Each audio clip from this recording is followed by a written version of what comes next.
Welcome back. As we continue in Module 6, we're going to take a look at equipment and depreciation of that equipment.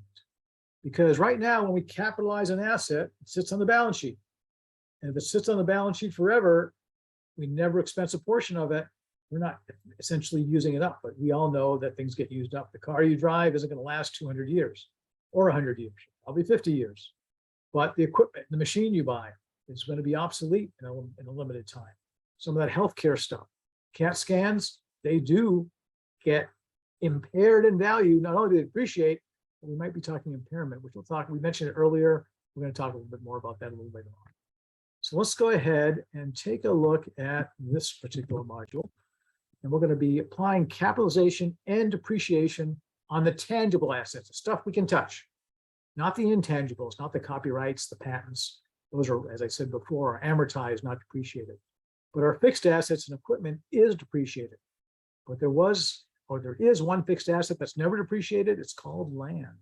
So buildings, equipment we depreciate, but we don't depreciate land. So property, plant, and equipment is acquired. We record it at the cost on the balance sheet. By the way, there is one time that market value equals cost. If you haven't figured that out, it's when you buy the thing. You just pay market value. You all know that when you drive a car off the lot, the first mile is pretty expensive. That $40,000 car is probably down to $35,000, $36,000 valuation after a mile. That's a pretty substantial drop. So the market value and depreciation and the equipment, the book value, do not relate directly. You can't say, well, I've got a fully depreciated asset on my books with a $0 value. If I asked you, would you give that away to me? It's not worth anything. You'll probably say, no, I'm using it. A building can be fully depreciated, or it can have a salvage value, which we'll talk about momentarily. So we're capitalizing our equipment. And capitalized expenditures, CapEx. That's when we get the PPE, property, plant, equipment. The amount capitalized includes all costs put into service. So we have to pay shipping, we have to pay taxes, we might have to move a wall, we might have to get some training. All this stuff to set it up and to test it gets grouped into the asset valuation. If you build a building, I built a building, I had to capitalize my interest cost. Say, wait a minute, can I just do interest expense every year? Yeah, well, that's on your mortgage. But when I was building this building, I had to capitalize my architect's fee. I had to capitalize my interest on the construction loan. I had a 6-month construction loan. That got added to the asset value, and then I depreciated over time. I could not expense the interest directly in that first year for that building, $1.35 million building. It had to be capitalized as part of the asset. So once capitalized, the way to record an expense is to depreciate or use up the value over its useful life.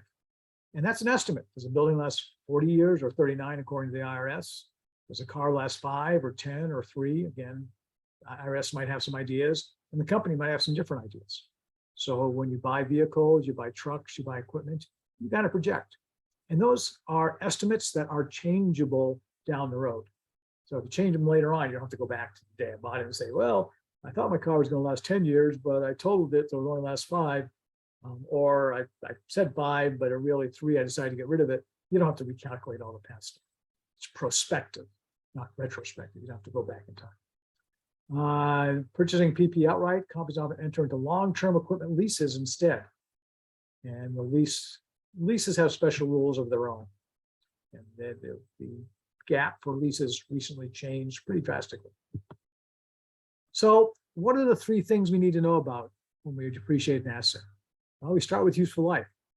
I've got a vehicle that's going to last 5 years. Okay. After 5 years, that vehicle is probably still going to have some value. So if I paid $40,000 after 5 years, it's still maybe worth 10. All right. So I am going to depreciate that difference at $30,000 if I use straight line. By the way, there are accelerated methods. I don't take out the salvage value. But we're going to talk about the straight line method first, in which we depreciate based to get to ultimate salvage value. And we'll see how that works in the next couple of slides. So let's assume we buy a machine, $100,000 machine, we anticipate to have a $10,000 salvage value at the end of time. And we decided it's a 5-year machine. We take that 100 minus the 10 is 90,000. We have a 5-year life, so we're going to be taking 20% a year. 20%, not of the 100,000, but of the 90, because after 5 years, $90,000 will be taken away from the 100 to leave a net book value of 10. And that's what we're trying to get to. And every year, we're going to expense that portion, that depreciation of $18,000. And we're going to accumulate something called accumulated depreciation, a contract asset account. It offsets the asset. It's reducing the asset value to give you net book value. So as a quick look-see, if I go in and I say, okay, I've got a $90,000 asset, and I'm going to go in and so I've got $90,000, $100,000 asset, and I got a 10,000 salvage value. I've got a $90,000 depreciable portion. We said that was $18,000 a year. So what's going to happen? Well, at the end of my first year, I'm going to have equipment, my balance sheet, 100,000. I'm going to have accumulated depreciation equipment, offset of 18,000. So I'm going to have a net PPE just for this instance of 82,000. Makes sense so far. What happens next year? Well, I depreciate another 18,000. So that 18 goes up to 36. 100 from 36. If you do the math right, it should be 64. And what's going to happen? My net book value for the property, plant, and equipment is going to be 64,000 next year. Get 18,000 in expense this year, 18,000 next year. And for 5 years, I'm going to be $18,000 worth of expense. Eventually, my assets going to look like this. I'm going to have equipment to the tune of 100,000. Still going to stay on the books at 100,000. But I'm going to have accumulated depreciation, the equipment. And what will the total that be? After 5 years, it'll be 90,000. I'll have net property, plant, equipment, 10,000. And it's going to stay at 10,000 unless it's impaired and the building gets not totaled like a car, but if it gets condemned and they say it's not worth it, and you got to move out of there, you might have to put in and reduce the value. You can't go negative. You can say, well, it's going to cost me to clean up the asbestos. It's going to cost me to clean up the site and tear down the building. You can't put a negative asset here, but you could put it down to 0. So hopefully that's making sense where we're at. So let's go back to our slides. Take a look at the depreciable side, depreciation side. This is known as the straight line method. So straight line. We got net book value, and I just give you a demonstration of that on the whiteboard. $18,000 net book value at the end of year 1 was 82. 18,000. There's some other methods we should talk about. The IRS likes to use accelerated methods. Remember we talked about the car and the first mile, how much it dropped? Well, the IRS does 2 things. They use usually double declining balance, meaning instead of 20%, a 5-year asset, instead of 20%, they take 40%, and then 40% of the remaining balance and 40% of the remaining balance until you get to that salvage value and stop. We're not going to worry too much about that. It's just that they like to allow you to do it quicker, except they only allow what's called a modified mid-year convention, which means in the first year, you only get a half year worth of depreciation. How would you like to track the number of days you've had your car? Let's say I bought it on February 3rd. How many days is that? Well, it's 31, 30, 365 minus 30. If you want to calculate every asset, the number of days. So what the IRS says is just take the asset, cut it in half, assume you got it July 1. The stuff you get in January, great. The stuff you get in December, great. Assume you had it for half a year. That's what that mid-year convention does. Makes the calculation easier. Otherwise, you may want to track your assets. Well, I got this one in month 2. I got this one in month 6. I got this one in December. What's nice about it is if you got something in December with the IRS, you're going to get a half year's depreciation. If you bought it in January, though, you're also going to get a half year's depreciation. So that's what Makers comes into. That's the IRS standard. They've got tables you can read all day long and see what kind of assets and racehorses fall into that, furniture falls into that, buildings fall into that. So there are all kinds of discussions that can go on. The other one I want to mention is units of production. You probably know that airline engines, when you are on a repair cycle, they don't measure miles or kilometers.